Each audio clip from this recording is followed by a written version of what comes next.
Mr. David Licauco, is it true na susundan si Miss Barbie Forteza sa pagpasok nito sa bahay ni Kuya? But before that, if you haven't subscribed yet to my YouTube channel, please don't forget to like, share, and subscribe at hit mo na rin ang notification bell for more showbiz updates. Bago tayo of course magpatuloy sa ating updates for today's video, nais kong pasalamatan kayo for always watching, trusting this channel.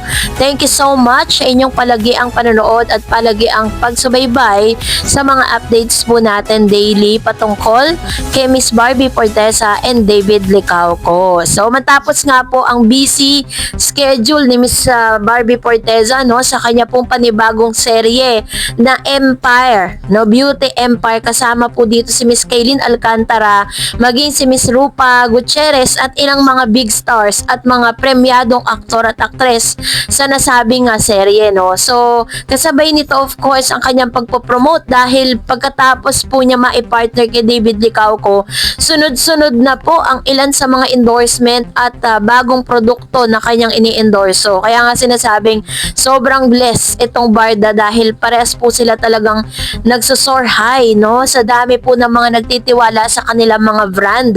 Nagiging brand ambassadors po sila ng ilang mga international and local brand dito sa Pilipinas. Kaya naman grabe po yung pagiging busy schedule po nila nitong si Barbie, and si Mr. David Licauco naman ay ngayon ay talagang recording artist na dahil sobrang ang grabe po yung pagtanggap ng tao dun sa kanyang nirelease na single. Pero ito na nga matapos ang matinding spekulasyon tungkol sa pagpasok sa Pinoy Big Brother house ni Miss Barbie Forteza, opisyal nang nakapasok si Barbie Forteza bilang celebrity guest sa pinakabagong season ng reality show. Ayon sa mga ulat, nagpasya ang management ng PBB na anyayahan si Barbie na makasama ang mga housemate dahil sa kanyang kasikatan at dedikasyon sa kanyang karera. Masaya ako na nakasama ang mga bagong kaibigan ko sa bahay, sabi ni Barbie sa isang press conference. Handa na ako sa mga sorpresa at challenges na naghihintay sa akin. Bilang isa sa pinakabata at pinakatalented na artista sa industriya, si Barbie ay kilala sa kanyang mga papel sa mga telenovela tulad ng Ina, Kapatid, Anak at My Destiny. Sa kanyang pagpasok sa bahay, inaasahang magdadala si Barbie ng kakaibang energy at excitement sa mga housemate.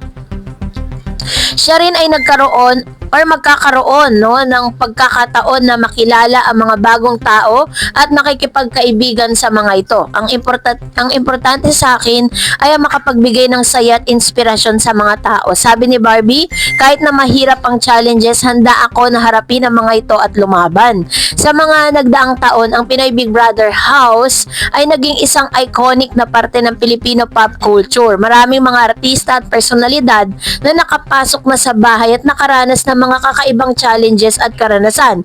Sa pagpasok ni Barbie, inaasahang magiging mas interesante at makulay ang mga susunod na linggo sa bahay. Abangan ang mga exciting moments at developments sa PBB House. So matapos ang balita tungkol sa pagpasok nga ni Miss Barbie Forteza sa PBB House, nagpasiklaban ang mga reaksyon ng mga netizen sa social media.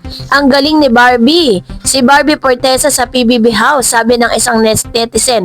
Masaya ko para kay Barbie, sana maging maayos ang kanyang stay sa bahay. Sabi naman ng isa, anak pa lang ni Barbie, gusto ko na siya pag-amin ng isang fan. Si Barbie talaga ang hinintay namin sa PBB House, dagdag pa ng isa. Meron din naman ilang mga fans po ng Barda fans na nag-post po sa kanilang mga ex account na dating Twitter na sinasabing bakit hindi raw papasukin muli itong si Mr. David Licauco para dito ay magpasabog sila ng kilig, dahil ito po yung pinaka most requested couple dito po sa nasabing dito po sa reality show na ito, dahil kasi nung pumasok po si Mr. David Licauco sa bahay ni Kuya, naging malaki po yung parte niya dahil nandun yung kanyang best friend na may collab team po ngayon na talaga namang sikat na sikat po sila, ang Das Gia. So, dahil dito, marami po talagang mga nagre-request na sa pagpasok nga ni Barbie ay pasunurin ni Kuya itong si David. Tingnan natin kung ano ang magiging epekto nito, lalo-lalo na sa online world. Alam naman natin na gabi-gabi ay nagte-trending, lalo na nalalapit na po ang big night, no, dito po sa nasabing PBB. So, abangan po natin yan. At dahil dyan, narito naman ang ilan sa mga komento, reaction po ninyo patungkol naman sa ating latest updates. Tayo po ngayon ay magre-react, no, doon po sa mga comments ninyo sa comment section. Unahin, sabi ni Mr. Anthony Habihan, nadala na ang Barda kasi magulo nung si Jack ang lantaran kasi relation nila, kaya buzzer. Kung private nga naman, walang chismis, kaya talaga ayaw nila public, gets nyo. Tsaka po meron sinabi si Miss Barbie Forteza sa isa sa mga interview niya na kung magkakaroon siya ulit, no, ito tinatranspose lang natin kasi English yung sinabi niya that time, na kung magkakaroon siya ng panibagong relationship, mas pipiliin niya na maging privado. Alam niyo sino po parang nagturo sa kanya yan. Ganyan kasing style ni Alden Richards ngayon. Sabi ni Miss Nancy, para sa akin mas okay naman, wag muna sila umamin if ever man na sila ni David kasi mga parehas silang showbiz, magulo at daming basher. Sa kapag naging sila, daming gustong paghiwalayin. Very true. Ito po ay realidad. Tignan niyo po, may mga artista ngayon na couple na mas pinipili nilang maging secretive. Hindi dahil ayaw nilang i-share, but sa showbiz kasi kapag po nag-overshare ka, maraming naninira sa relasyon. Sabi ni Miss Trini, ang multo ay song po na favorite ni na David at Barbie at nangangahulugan lang na matagal ang nagparamdam si Ginoo at malamang sila na. Ayan. So, ito yung kanyang assessment patungkol dito kay Mr. David at Miss Barbie Forteza. Alam niyo po, sa mga nakikita kasi nating gesture na ginagawa nila, meron naman na talaga yan. Kaso, nandun pa rin sila sa stage na in denial. Diba? So, kaya mag-aantay talaga tayo sa kanilang dalawa. Sabi naman si Teresita, gustong-gusto ko sila talaga. Lagi kong binabalikan na kapag wala sa yung nawawala yung lungkot ko. Love you, Barda. Ayan. So, marami talaga nagmamahal sa kanilang dalawa. Kaya nga dito sa pagpasok ni Miss Barbie Forteza, yun po yung isa sa mga biggest request ng mga tao, mga netizen sa social media na kung pwede raw, pagtagpuin naman si Barbie tsaka si David sa loob ng bahay ni Kuya. Yun lang naman yung request nating lahat, diba? Na makita sila together doon. Sabi ni Miss Leo sa photo, silang dalawang stress reliever ko, kahit isang saglit lang mawawala ang problema ko basta makita ko sila ni David and Barbie. So, ito naman yung kanyang komento, no? Dahil isa rin po ito sa mga talagang sobrang sumusuporta at nagmamahal para kay Barbie at Mr. David Licauco. Ganon katindi yung yung support system na meron po ang Barda. Sabi ni Miss Sally, "Hay, ang saya-saya ko talaga, namang sikat na sikat sila. Talaga ang dapat tularan ng mga bata kasi mga mababait sila. Salamat, David, sa pag-alalay mo sa binibini mo." Ayan.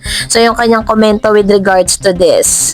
And makita nyo naman po kung paano alagaan ni David si Miss Barbie Forteza, diba? Sabi ni Miss Eskimi, sagot nga ni Barbie sa question na what kind of love para sa kanya. Answer niya is love that is private or not seen in public. Ito yung sinasabi ko. That means kahit gaano nyo pigilan ng dalawa, wala kayong maghintay na positive na sagot. Masaya na lang tayo na nakita nating ayuda kasi hanggang doon na lang ang maipapakita nilang sweet moments. So, diba? So, that's it for today. For more videos and updates, please don't forget to like and subscribe. And please don't forget to follow my Facebook page, Dar Eds TV. God bless everyone!